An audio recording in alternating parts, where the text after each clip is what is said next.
The adoption of artificial intelligence across our daily lives and across numerous industries just feels inevitable. And it's definitely a tool that can help enhance certain processes, or in the case of gaming, you can do things like, DLSS or AMD FSR, where a lot of the heavy lifting, graphics-wise, can be done by artificial intelligence, allowing us to get better performance. They're good uses of AI.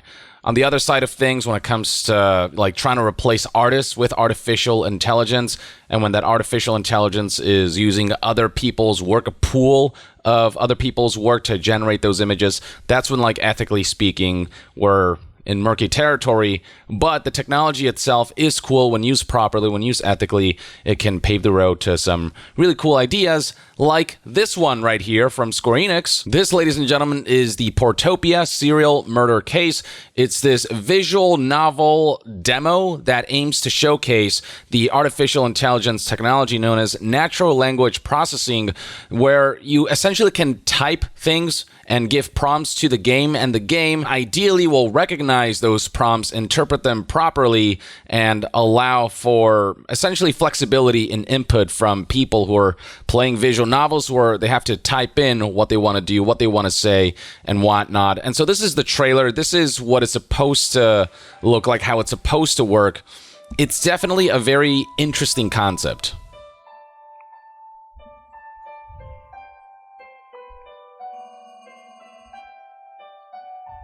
You can see right here, search the bartender, and the AI is supposed to very clearly know what that means and allow for people to have sort of more genuine feeling conversations with characters, or be able to input prompts without having to search for the exact wording. The AI just kind of knows what you want to say and is able to interpret that into the necessary input to progress further into this visual novel. That's the idea. I think that's one of those good use cases of AI, as long as it works properly, and that's where the issue lies with this game.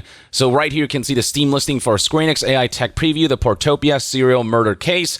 The review score is currently sitting at a whopping very negative. Hovering over to the score itself, you can see that only 11% of people who've tried this have given it a positive review, whereas 89% have given it a negative review score. This, by the way, makes it one of the worst, if not the worst rated game on Steam ever. According to Hall of Shame, the closest thing to it is the 15% upvote ratio that War of the Three Kingdoms received. That is 85% of reviews being negative, whereas this game from Square Enix, this free game, is at 89% negative. And reading through the reviews, you'll find exactly why that is. The AI technology that's supposed to make it easier for people to interact with the game by inputting commands or by inputting dialogue and whatnot, it just doesn't work. The thing that it's supposed to solve with older versions of these types of games, where if you don't input something exactly, then you're not going to be able to progress, even though you know what the solution is. You're just trying to find a way for the game to recognize that you know what the solution is. This is supposed to resolve that, but with this game, it's just about as bad, if not worse,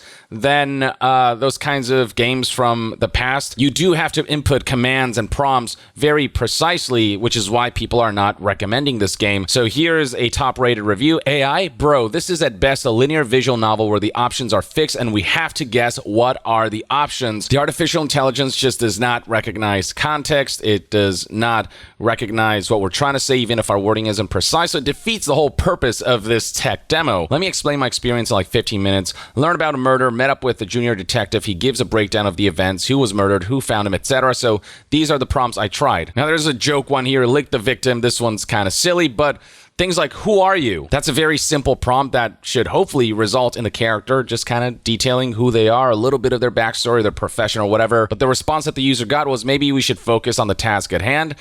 Okay, then tell me about the victim. Some old man, no criminal records, a known shark. Okay, that worked pretty well. But when inputting the prompt, what type of shark, the answer provided was a default piece of dialogue that's given when the game doesn't know what the player is saying. It was just a Okay, so what type of enemies did he have? Another simple prompt that should result in information given to the players, given, you're solving a murder mystery. Some old man, no criminal records, a known shark, basically repeats the same dialogue as, tell me about the victim, and does not actually tell you about who the enemies are. The intelligence of this AI is just, to call it AI is almost generous. When trying to ask who are his enemies, no response. It just feels like they really didn't think this tech demo through.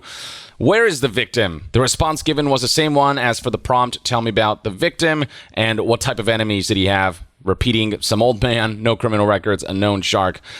So yeah, you get the idea at this point, and plenty of people are reporting something similar. Here's another silly situation where the AI just has no idea what the player is trying to ask for, even though the prompts here are pretty clear and self-explanatory. Let's go to the port. I'm not sure what to say about that. Let's go to the Kobe port. I'm not sure what to say about that. Go to Kobe port. You know, this player's just trying different variations of go to the port and getting the same response. And then when the player says go to Nagisa apartment, something unrelated to the port, the NPC said, I don't know where that is, but let's go to the port first, which is what the player has been suggesting all along. It's just extremely silly. Various media outlets have picked up on this because, again, the concept behind the application of AI in this use case is, I think, compelling. But if it doesn't work, then, it just makes a very bad case for the implementation of AI. So here is PC Gamer, who released an article titled Square Enix's free AI tech preview has a Steam user rating of very negative and deserves it. This PC Gamer editor tried the game out for himself and came away with similar results as the Steam review. So here are some of the highlights of this article. The original 1983 game was a significant influence on visual novels and graphical adventures in Japan. That's another thing about this game. It's a historically known IP within the niche group who, have followed adventure games or visual novels, which makes it a shame that this was tarnished by such a bad tech preview of AI. You can see that the comments have been turned off, the likes to dislikes ratio have been disabled because the feedback has just been that overwhelmingly negative because the game just doesn't work. The 2023 version, unfortunately, doesn't seem to have the same effect as the 1983 version. As Square Enix put it, this is Square Enix's description of what this game's supposed to do. One common source of frustration, players knowing what action they wanted to perform but being unable to do so because they could not find the right wording. This problem was caused by the limitations of PC performance and NLP technology of the time. NLP standing for natural language processing. This AI tech preview version of Portopia is promising to solve that with the latest in natural language understanding with the use of AI. Here's how Square Enix describes the implementation of natural language understanding. In order to interact with computers using natural language, the computer needs to understand what its human partner is trying to tell it, regardless of the wording they choose. Natural language understanding is an area of NLP research that aims to make computers correctly understand natural language, where the meaning can often be ambiguous.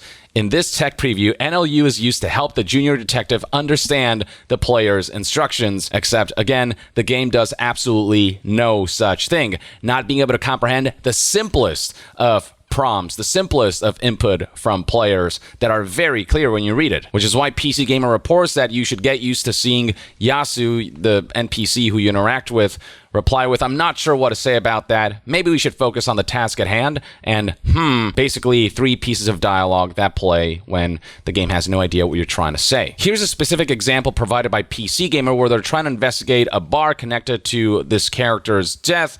And they tried everything from question bartender to talk to bartender to ask about murder to ask bartender about murder. But the very specific wording that needed to be typed in order for this to work was ask about Kozo. There was another instance where this editor wanted to confront an NPC with evidence and typed a number of different things like show photograph to bartender, show photograph of Kozo to bartender. And the response that they kept getting was the default, maybe we should focus on the task at hand. And when they looked up exactly what they needed to type, it was just the most elaborate, very specific prompt. It reads right here, the thing that he had to type was, show the photograph of Kozo Yamakawa to the bartender. If that's the level of specificity and precision required when it comes to player input, then clearly this AI technology is absolutely not ready and needs a lot more time in the oven. If you're going to release a tech demo, you got to show on some level that it works. It's got to be on some level impressive. All this does is put a stain on this technology. I'm sure this technology will evolve and develop over time. And I think it will eventually come to a point where visual novels like these will be improved by the AI's ability to actually properly interpret what the player is trying to say. But Currently, I mean, this is kind of embarrassing. The game also apparently can't tell the difference between words like light and lighter that are very similar. And the game also thinks that two identical sentences are not 100% similar, but 98.4% similar. The game declared that the input ask about Kawamura was only 98.4% similar to the identical sentence ask about Kawamura. Now, at one point, this game wasn't just supposed to have the ability for the game to interpret players' inputs, which it does very poorly, but also for NPCs to give these dynamic responses based on what players input and the wording that players choose. This tech preview originally included a function based on natural language generation technology, but the AI division of the company behind this AI tech was concerned that it could result in the game and its characters, the AI, generating unethical replies to certain types of player prompts. The thing is, when the game can't even interpret the player prompts properly, even the simplest ones, I imagine that this is a technology that wouldn't have worked on the flip side of things, where NPCs would have replied with just absolute nonsense, just completely unable to read exactly what the players are trying to say. Now, with all that said, I do think it's cool that game developers are already thinking of ways to apply AI in a way that makes sense, in a way that's ethical, and in a way that could improve certain games or genre of games like visual novels. I think AI could play a role within certain limits. And so I think that once this idea is fleshed out and once we're given an impressive tech demo, we'll see its potential. But for now, the technology is clearly just way too early on in development. And I imagine we might have to wait like a year or two before this is fleshed out. Hopefully this is something that Square Enix can update with a patch that will yield better results in the future and really shows the potential of what something like this could do for these types of games, adventure games, visual novels, because right now all they've done is demonstrate why AI is not viable for these kinds of game in its current stage. Well, at the very least, that's one man's take. Let me know in the comments below what your thoughts and opinions are on the Portopia serial murder case, and if you've played it, what's your experience been like with its AI input registration? And to be further updated on in my last video, we talked about the dying landscape of PlayStation 5 scalpers who now have to sell their dozens of consoles that they've amassed at a loss because, well, nobody's buying PS5s from scalpers anymore because supply is caught up with demand, so might as well just buy it from your local store. And that brought a smile to my face. You know what else brings a smile to my face? The dying landscape of NFTs, this useless piece of technology that has yet to provide any sort of benefit to users. It's just the commodification of digital assets, turning digital assets into investment opportunities by making what should be infinite supply into artificial scarcity. It's just nothing useful here. It's also bad for the environment. It's done more harm than good. It just makes things more inconvenient for the sake of essentially another form of gambling that allows scammers, schemers, and con artists to engage in pyramid schemes, triangle schemes, in the hopes that they're able to amass a mass pool of money that they can take a significant chunk out of, while the majority end up making losses through these kinds of investments. All they are digital receipts, the digital assets. You only own the receipts, not the digital asset itself. You don't own the JPEG that anyone can download from the internet. It's just all silly shenanigans that contributes nothing to society, nothing useful. And so after NFT's peak in late 2021 to early 2022, it's kind of crashed significantly when it comes to interest surrounding it, Google searches and whatnot, when it comes to daily users, and when it comes to daily trading. And even companies like Meta are seeing the writing on the wall. Back in March of 2023, it was reported that Meta is winding down support for NFTs on Instagram and Facebook, two of the biggest social media platforms in the world. Here's how one of the higher-ups at Meta put it. This is Stefan Kazriel. He tweeted, "Some product news across the company. We're looking closely at what we prioritize to increase our focus. We're winding down digital collectible NFTs for now to focus on other ways to support creators, people, and businesses." NFTs, I feel, are intrinsically tied to the metaverse, and Meta as a company is so heavily invested and so bullish on the metaverse that they renamed their entire company from Facebook to Meta. And even these guys are like, as far as NFTs go for these social media platforms, it's just not working out. It's just not worth focusing on what does that tell you about the landscape. And while it's only gotten worse since, as reported by CoinDesk here via this article published on April 20th, 2023, the headline speaks for itself. NFT marketplaces sales users dropped to lows not seen since 2021, Dune data shows. As I mentioned before, late 2021 and early 2022, that's when NFTs peaked. That's when there was a lot of hype and a lot of intrigue surrounding them before it just crashed and fell off. Before that, though, NFT sales were pretty low, and to get back to a place before that big hype in terms of user numbers and sales, like that just goes to highlight that the landscape is not improving one bit. It's not seeing some kind of recovery right now. As CoinDesk reports here, the number of unique users across top NFT marketplaces, including Blur, OpenSea, and LooksRare,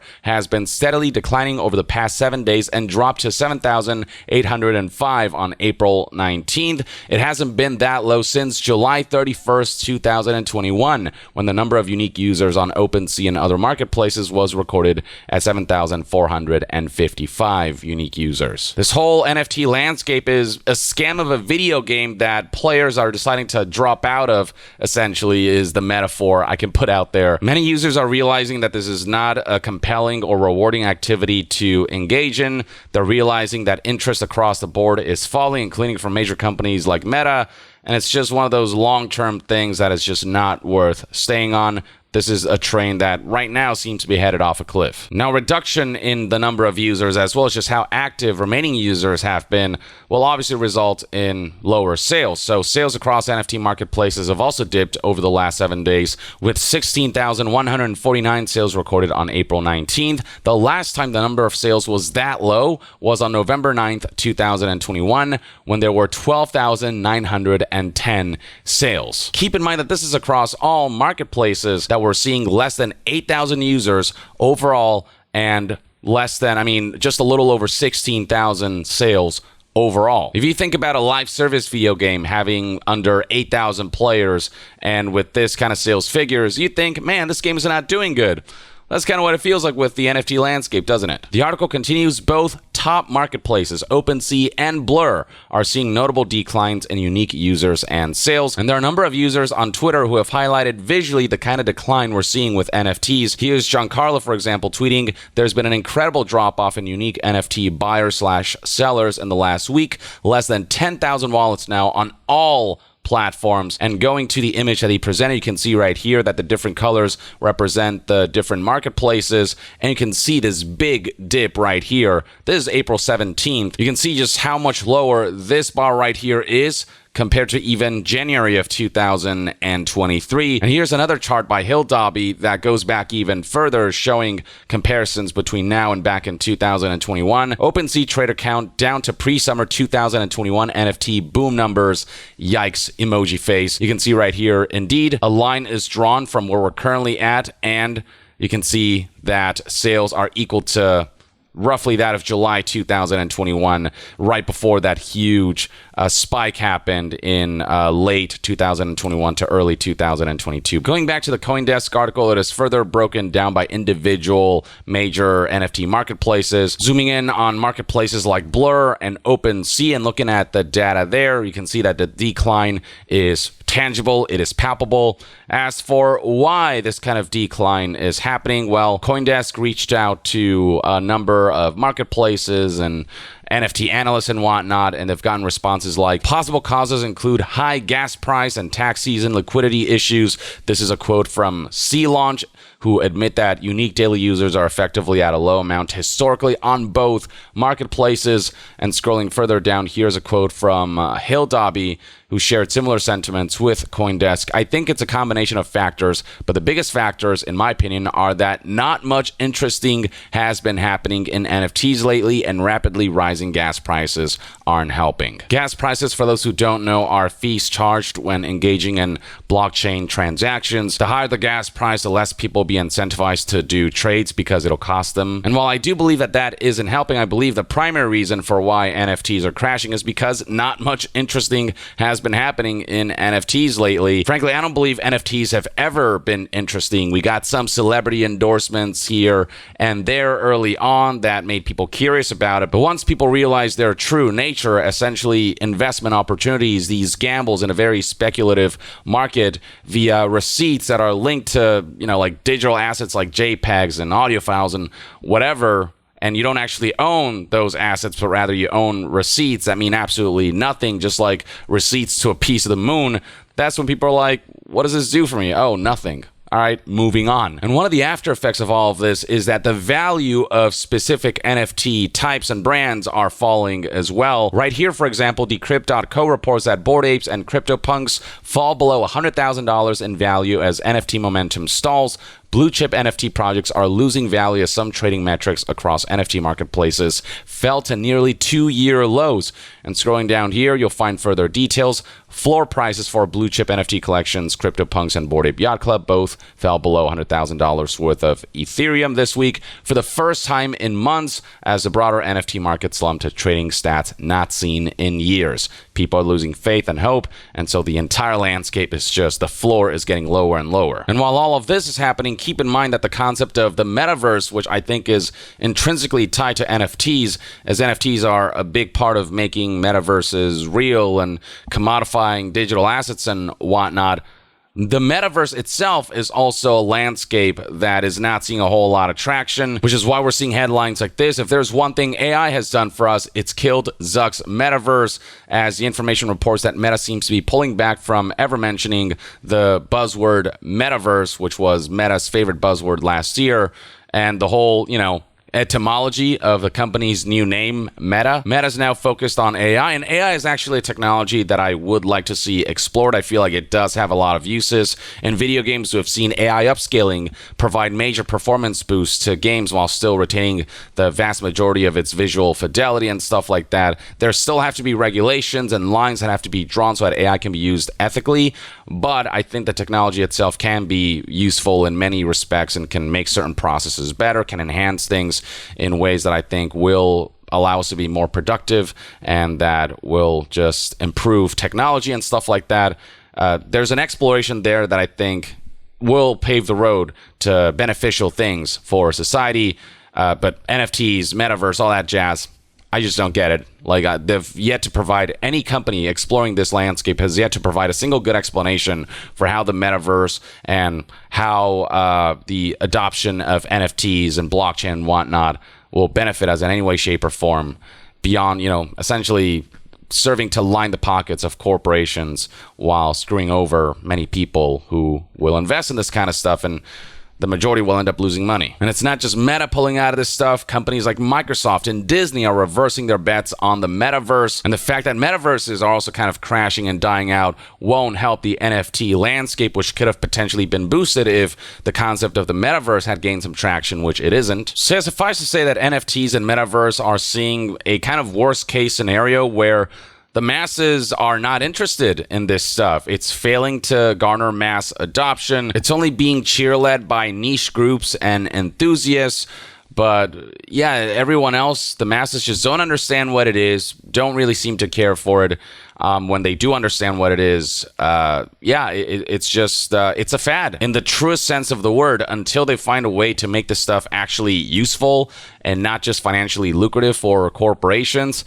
It'll remain a fad, and it's really not hard to see how we ended up here, why NFTs are diving, and the interest, the number of users, and the number of sales surrounding it are getting lower and lower. People are ultimately not missing out on anything by missing out on NFTs and metaverse in their current state, in the way they're currently being presented, in the ways that they're currently being utilized. Or at the very least, that's one man's take. Let me know in the comments below what your thoughts and opinions are on the current state of NFTs, and to be further updated on all things gaming news, reviews, and discussions, stay tuned right here on Young Yeah. I'll see you guys next time. Young out.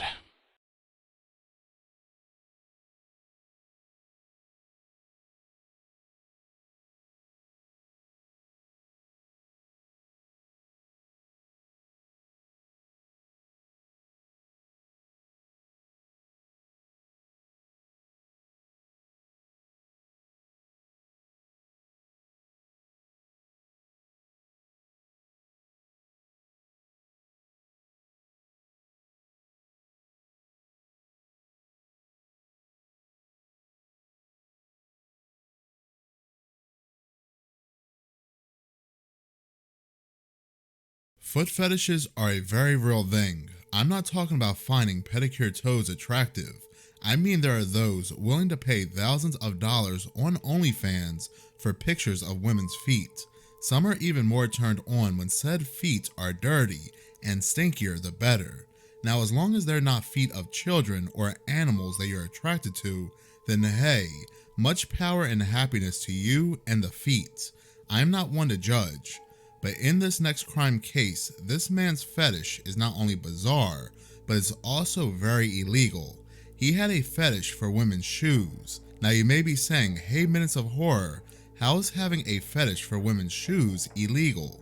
Well, it is when his victim's severed frozen foot is still inside the shoe. This is the true crime story of Jerry Brudos, the Shoe Slayer. This crime case begins in 1944.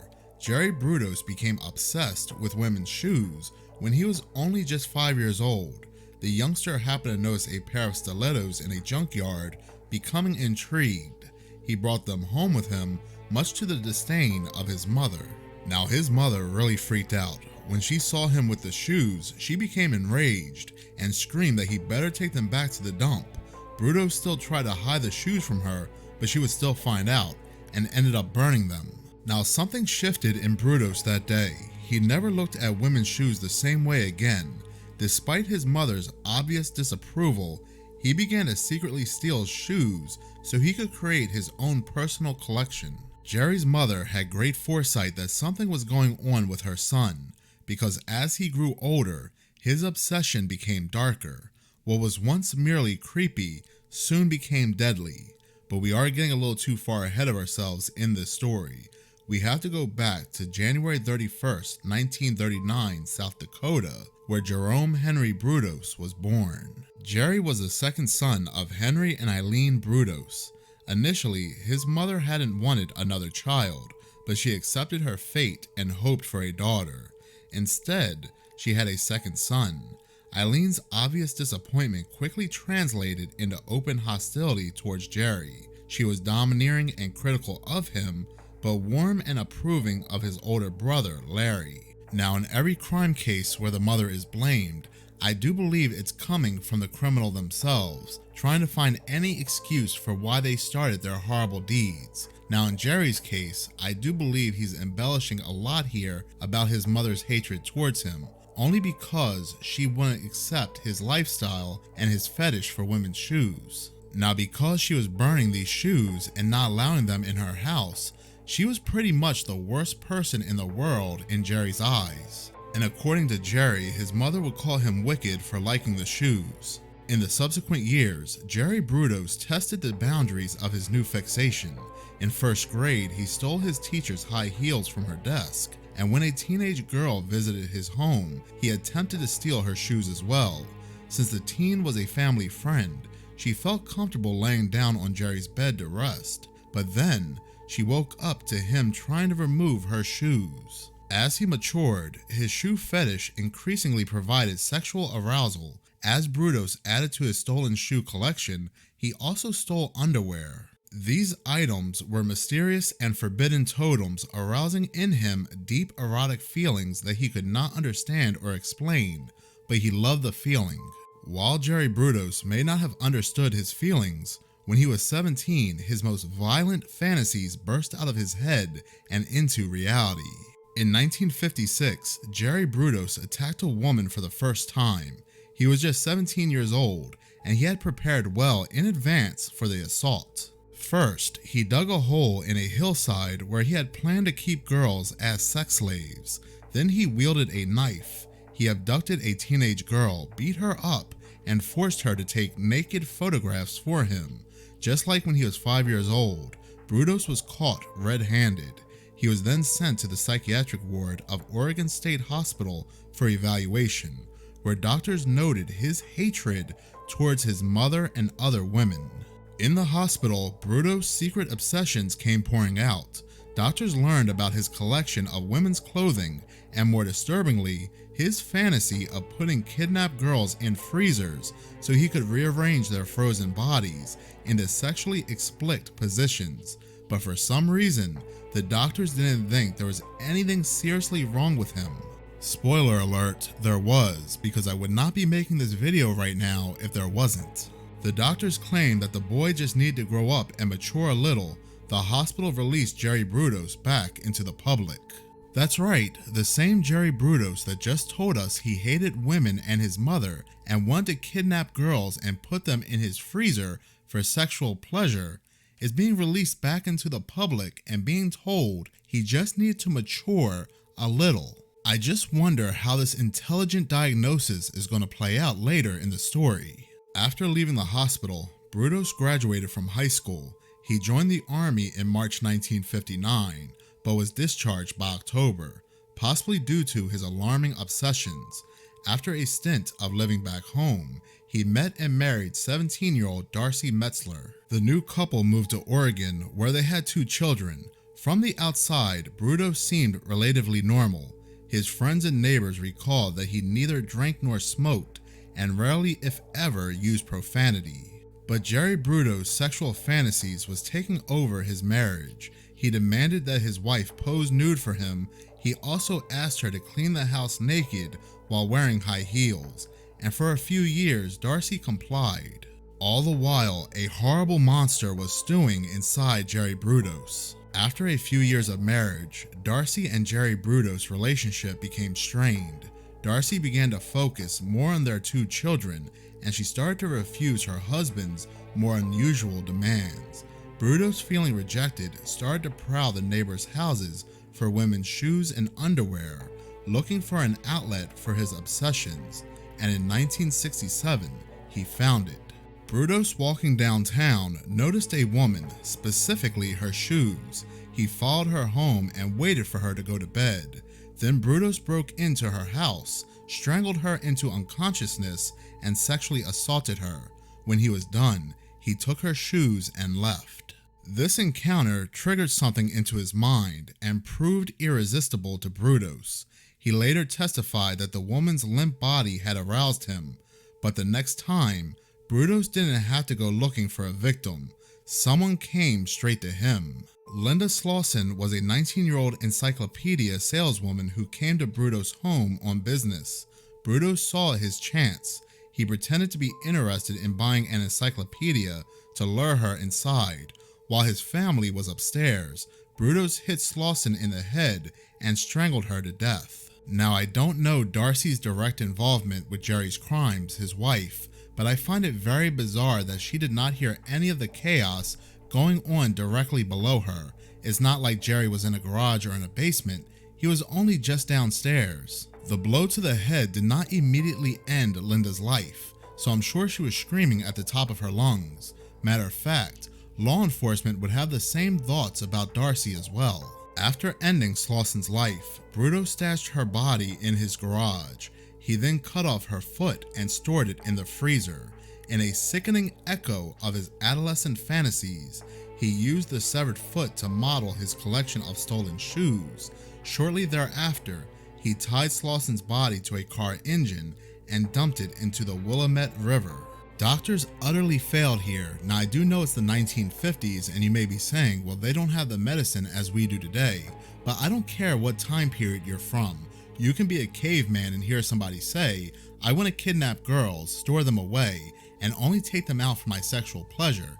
And you're going to know this man needs a little bit more help than just being told. He needs to mature just a little bit. And with these turn of events, the 18-month-long brutal crime spree of the shoe fetish slayer had begun. While dressed in women's clothes, Jerry Brudos kidnapped his next victim, Karen Sprinkler, at gunpoint from the parking lot of a department store.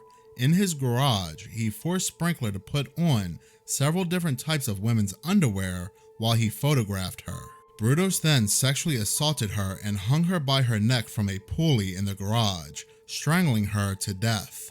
Horrifically, he had sexually assaulted her dead body several times before cutting off her breasts to make plastic molds. He then threw her body into a river, tied to a car engine to weigh it down. You may be asking yourself, what's with the plastic molds? Well, Jerry cut certain body parts off his victims, specifically breast or feet, freeze them, turn them into plastic, and have these body parts model inside bras or shoes, and he found sexual pleasure in doing so. In the fall of the same year, Brudos struck again. College student Jan Whitney accepted a ride from Brudos after her car broke down, whereupon he strangled her and sexually assaulted her dead body in the car. Brudos later hoisted her body from the pulley in his garage and sexually assaulted her corpse multiple times. At one point, he cut off her breast and made a resin mold of it so he could use it as a paperweight. He then threw her body in the same river as his other victims, this time tied to a railroad iron. This is utterly insane, the amount of violence we can inflict on other people, and if anybody says that video games make people violent, this is well before video games were ever invented. Historically, people have always been crazy, and if they don't get the help they need mentally, this is what it can lead to. In 1969, Jerry Brudos abducted Linda Sale and brought her to his garage where he sexually assaulted her, strangled her, and mutilated her body. Her corpse was also thrown into the Willamette River, tied to a car transmission. All the while, Brudos collected trophies from his victims, which he kept in his garage. To keep his wife from finding out, he forbade her from entering this part of the house without his permission. Now, this part of the story really bothered me because it kind of reminds me of the Dennis Rader story, and I'll get to that in a second. Now, imagine if you're married or you're in a relationship, or you already are, and your spouse or your significant other says to you, "Don't ever go through my phone. I don't ever want you going through my phone." You're going to think to yourself, there's something in their phone that's going to end your relationship.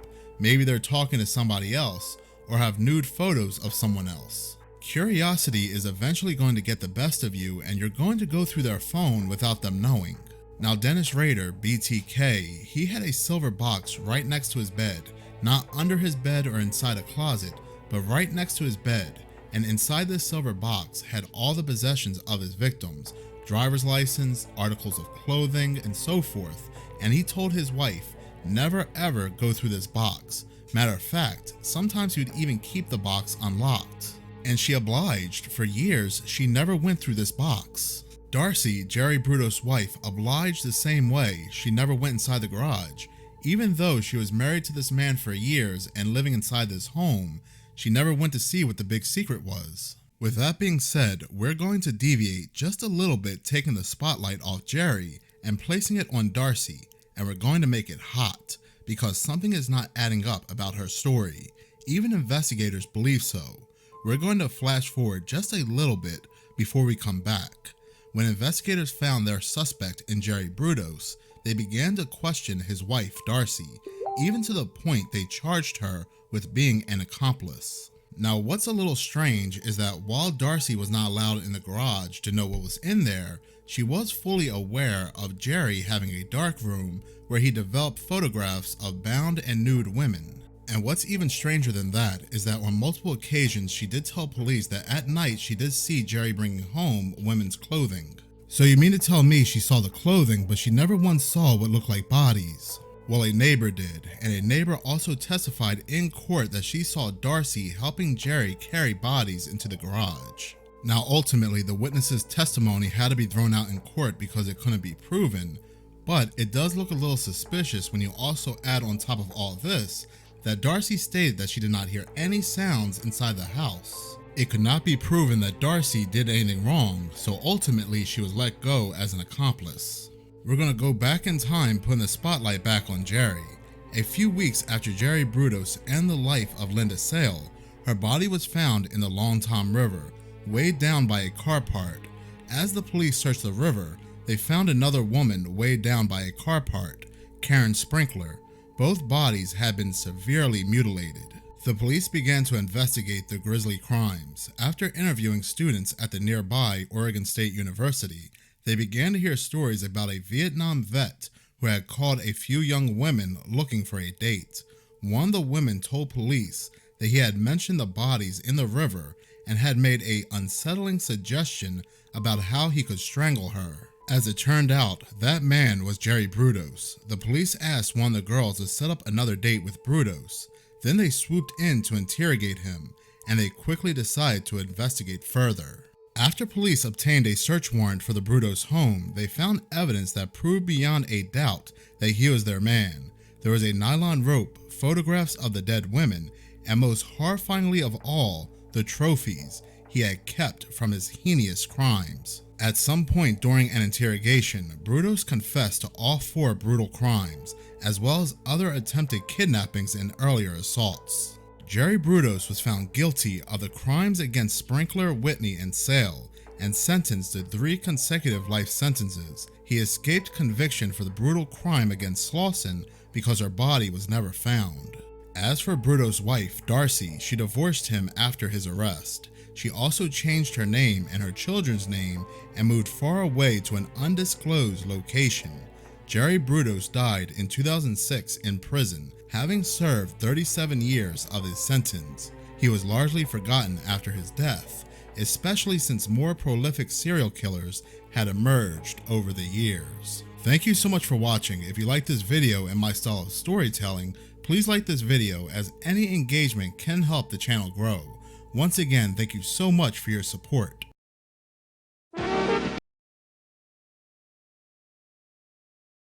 Foot fetishes are a very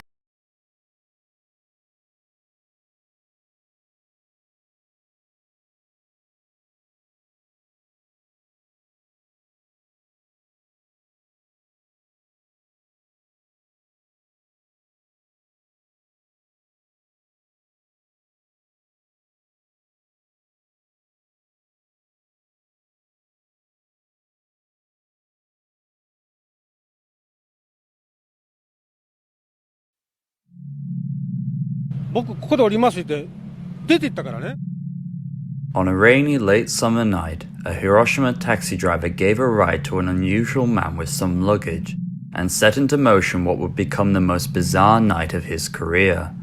This is the true, solved case of the Hiroshima taxi trunk incident.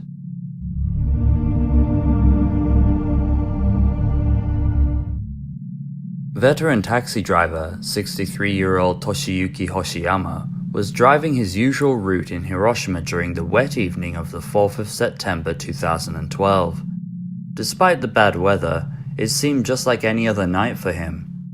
While stopped before a road junction for a red traffic light at around 8:46 p.m, Toshiyuki was suddenly startled by a man who was bending down and looking at him through the passenger window of his car. The man, wearing glasses and a blue shirt, stood up straight and, without saying anything to the surprised and confused driver, made his way to the rear of the taxi while carrying a large duffel bag in both hands. Believing that the man was a customer, Toshiyuki exited the vehicle and made his way to the strange man. Seeing the man clearly for the first time, Toshiyuki could tell that the man was around 180 centimeters tall, in his early 20s, of slim build, and even though he hadn't spoken, Toshiyuki could tell that the man was Japanese. The strange man didn't react to Toshiyuki at all, and instead stood there with an ominous, expressionless face that made the taxi driver feel ill at ease. Toshiyuki opened the trunk of the taxi and the man, still without saying a word, bent down to place his large bag inside of it. Upon doing so, the driver, true to Japanese customer service, offered to help immediately and grabbed hold of the bag. When doing so, he immediately noticed how heavy the bag was.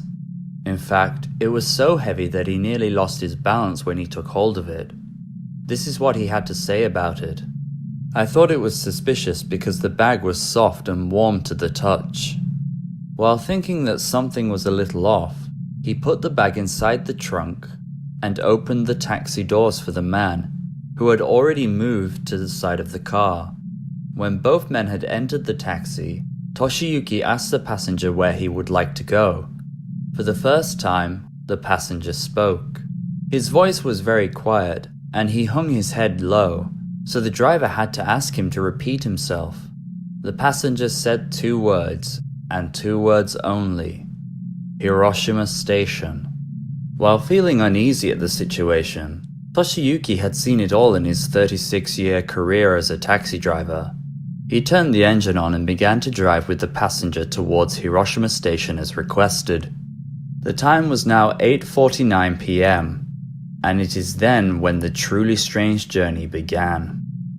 While making his way to the station, Toshiyuki kept an eye on the passenger via the rearview mirror. The man kept a vacant, expressionless face the whole time and didn't look at the driver.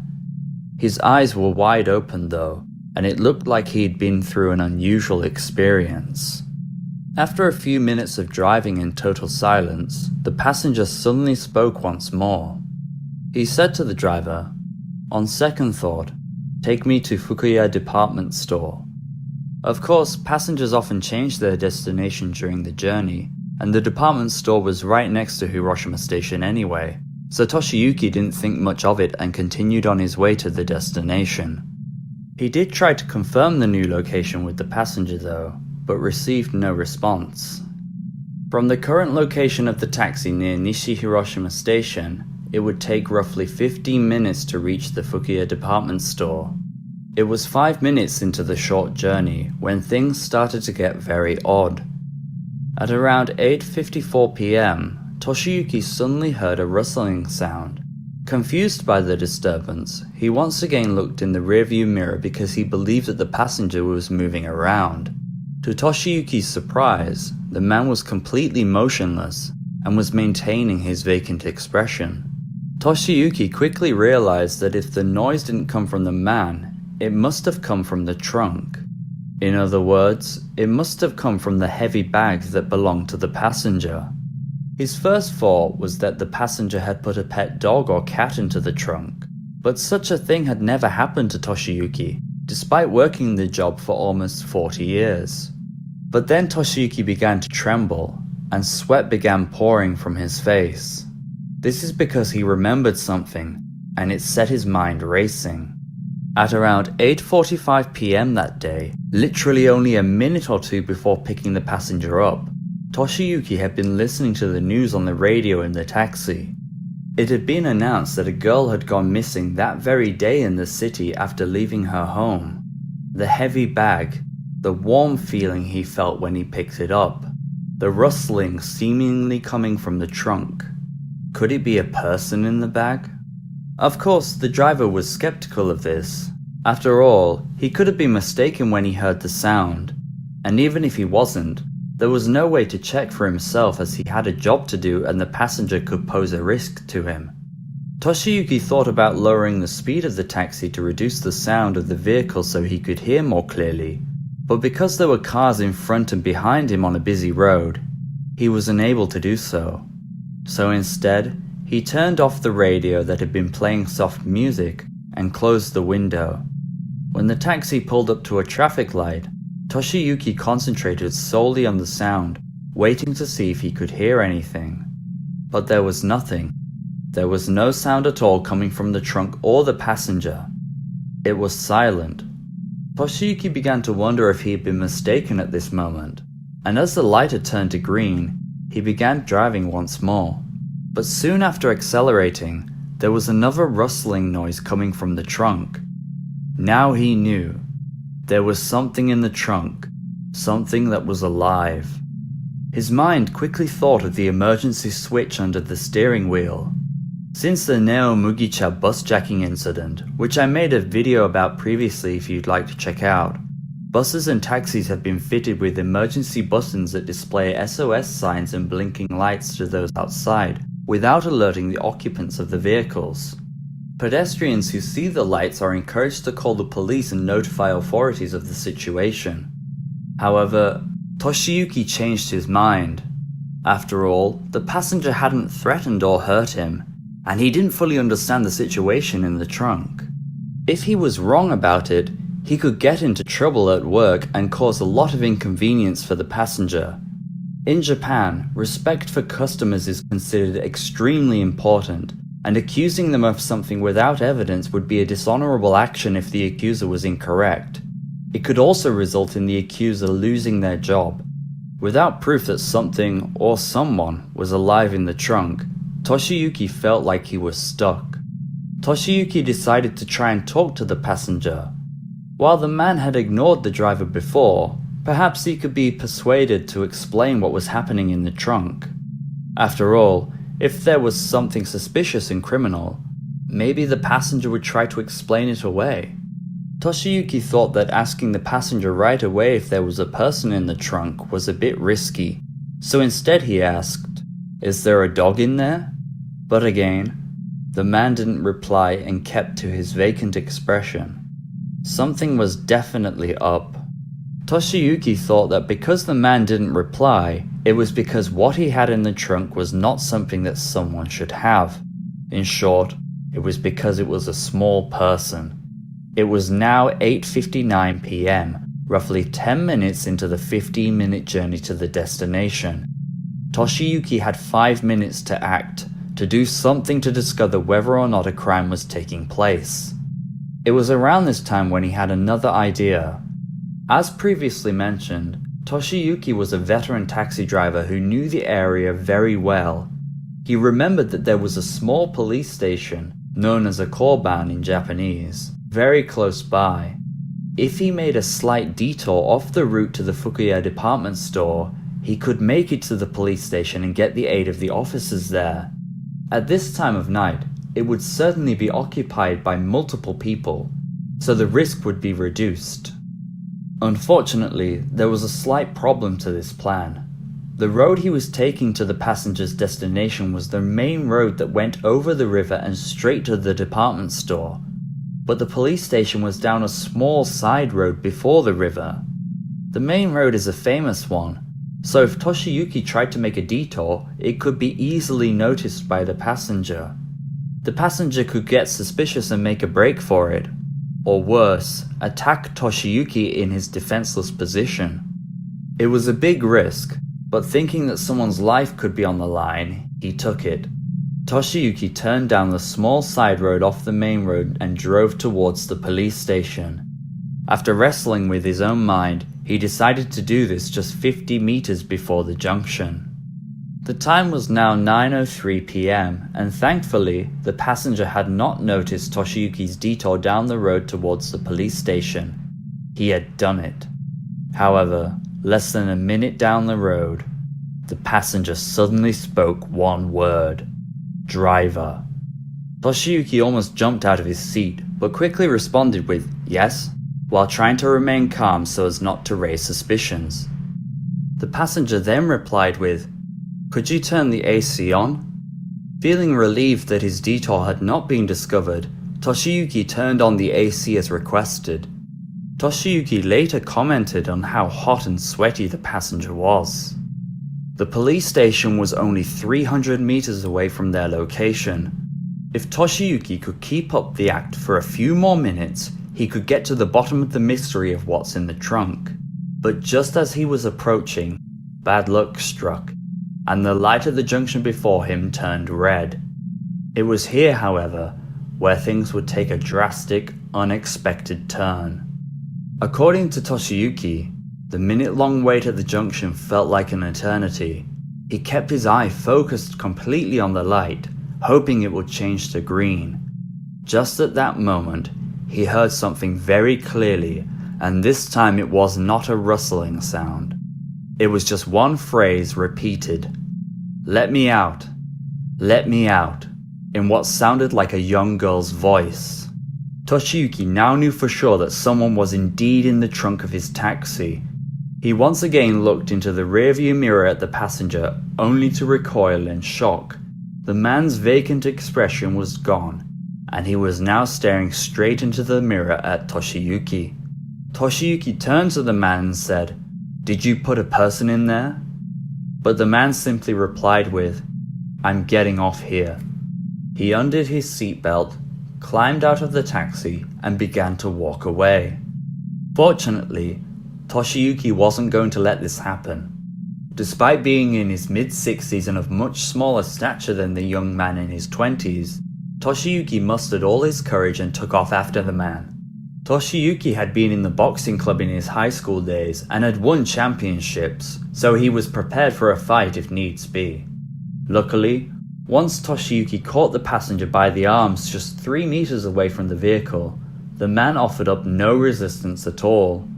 He just stood there with his head low. Toshiyuki forced the man back into the taxi and called out for help. Luckily, a young man was nearby and came over.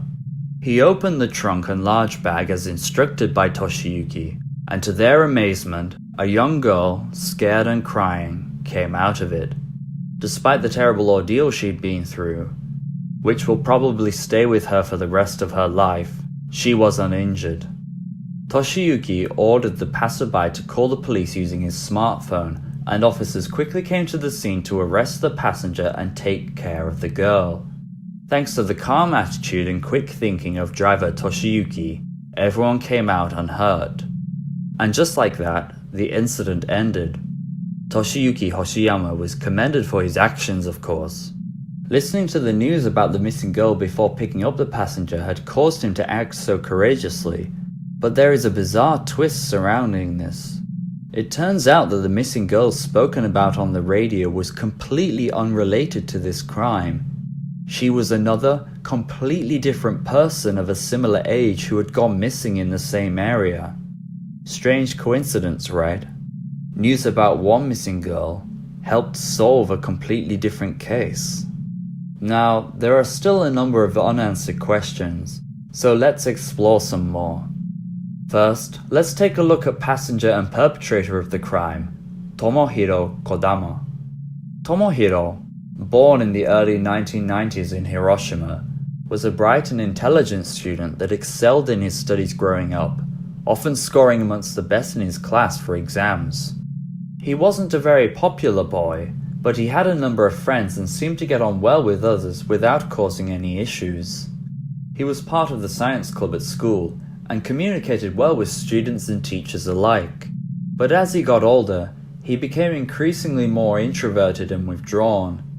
He suddenly started to distance himself from other people, and became engrossed in video games, his computer, and anime.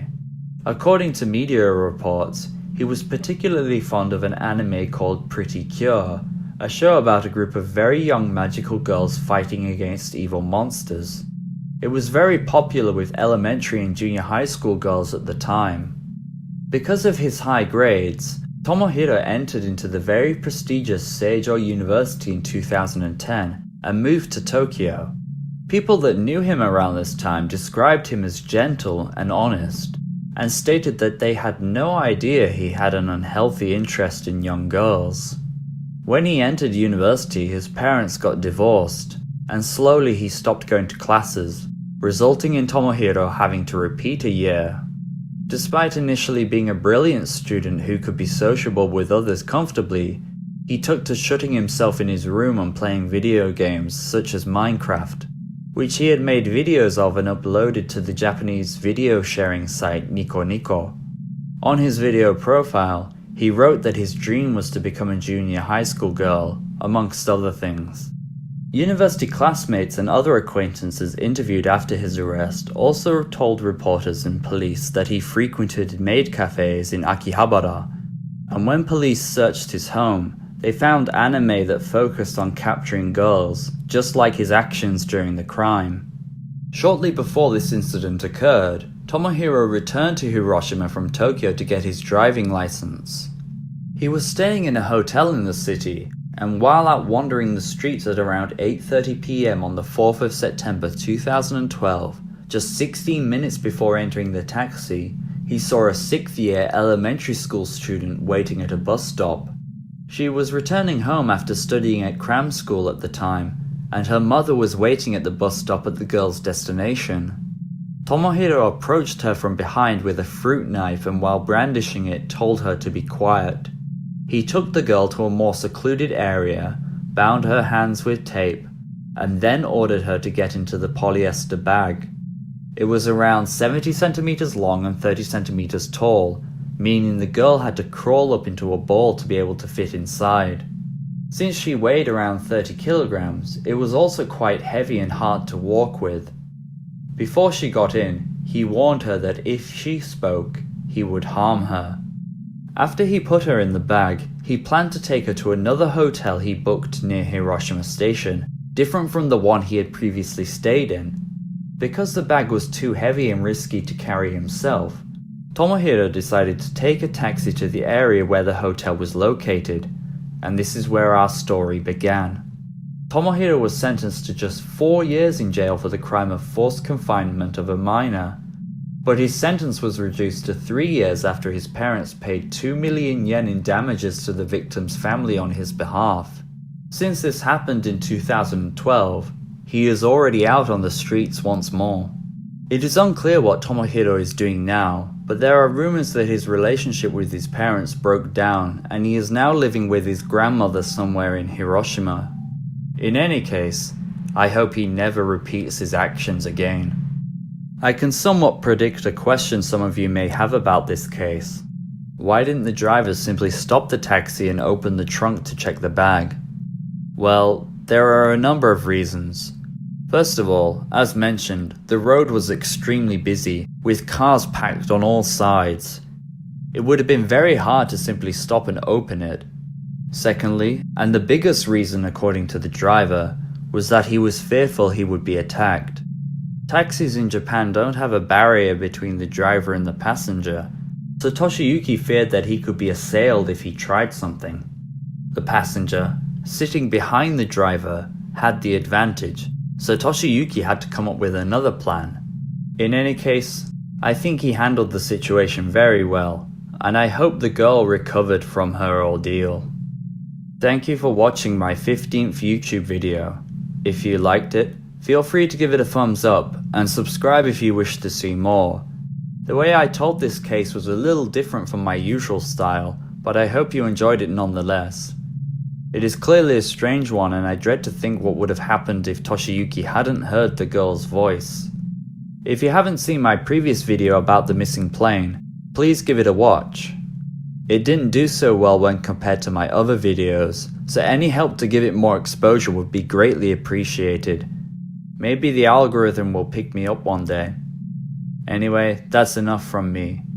Until next time, goodbye.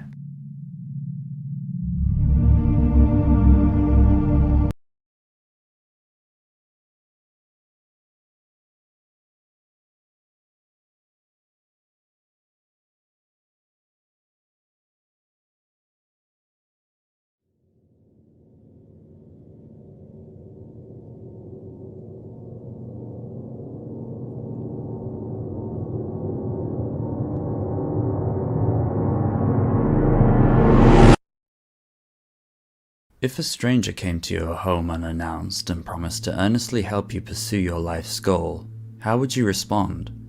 Would you unconditionally welcome them with open arms and invite them in like an old friend? Or would you hesitate and question their motives? Would you be suspicious, or be grateful for their generosity? Would you seek to find the good inside someone, or fear what thoughts could be hidden behind their eyes? This is the true, solved story of Akira Nishiguchi.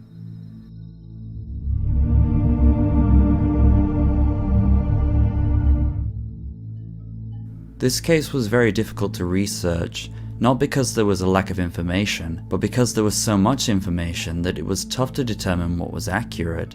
I had a hard time separating fact from sensationalism, so I hope you all enjoy it. If you're a returning viewer or someone new to the channel, welcome. I make videos on Japanese cases, strange, solved and unsolved. If that sounds like something you think you'll find interesting, please consider subscribing and turning on notifications. It really helps the channel grow. In any case, I hope you find my content interesting. Let's get on with the video.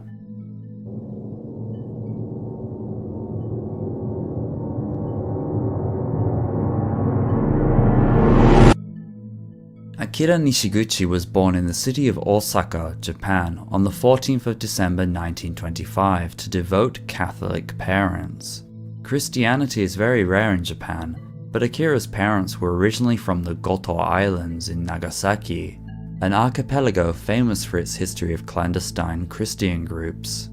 They were in Osaka at the time of Akira's birth to raise money to invest in the family fishing business back home, which they did roughly 3 years later.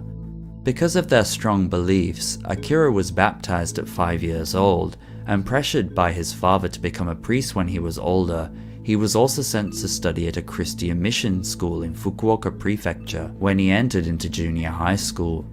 This school, run by devoted Catholic missionaries, had very strict rules and regulations, and the teachers treated the children rather harshly.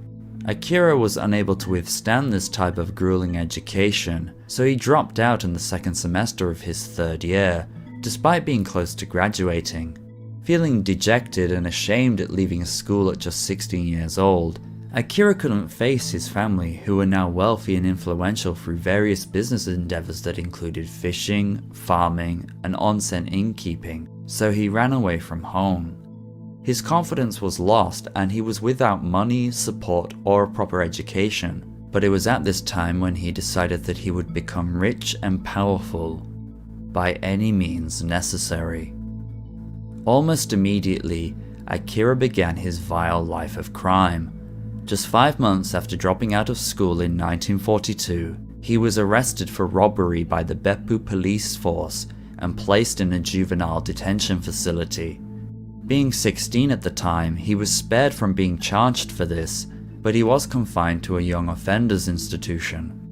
After being temporarily released in 1945, Akira studied English for 3 months at an occupation forces training school in Osaka in the hopes of becoming an interpreter for Allied servicemen. He was, however, placed back into custody, but this time he was sent to prison as an adult.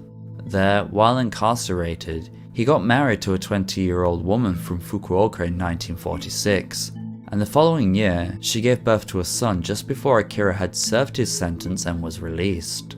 Unfortunately, he hadn't learned his lesson at all, and once again became a menace to society. Using the time he had spent studying English with the occupation forces, he claimed to be working for them in order to extort local businesses. Luckily, he was quickly caught for this cruel act, and the Osaka District Court sentenced him to 2 years in prison. Upon his release in 1950, he opened up a bar in Beppu with an American soldier stationed in the country. Regrettably for the soldier, he was soon deployed to South Korea for the war, so Akira became the sole owner and earned a huge profit. Again, he was given another undeserved opportunity to correct his mistakes and live a lawful life, to be a functioning member of society. But as we'll soon discover, Akira was a very immoral man who cared only for himself and money. In 1951, just before his wife gave birth to their second son, Akira was caught in possession of American dollars, which was illegal under certain conditions at the time of occupation. He was spared jail but was fined 4,000 yen and had yet another blemish on his criminal record. The following year though, Akira would step things up. Again, using his experiences of studying with the occupation forces, he took an American uniform and cap and pretended to be a US citizen of Japanese descent. With this disguise, he invited people into a building under the pretense of selling them cheap foreign cars. But when he received the money, he would make up some excuse and slip out the back door, cash in hand. For this, he was fortunately arrested in 1942 and rightfully sentenced to 5 years in prison by the Fukuoka District Court. He was released in 1952 and stayed relatively quiet for 2 years. But as you can guess by now, crime was never far away from this selfish man, and he once again committed fraud in 1959, for which he was sentenced to 2.5 years in prison by the Oita District Court.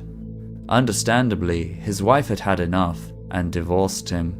But because divorce is forbidden for Catholics, Akira managed to persuade her to remarry him.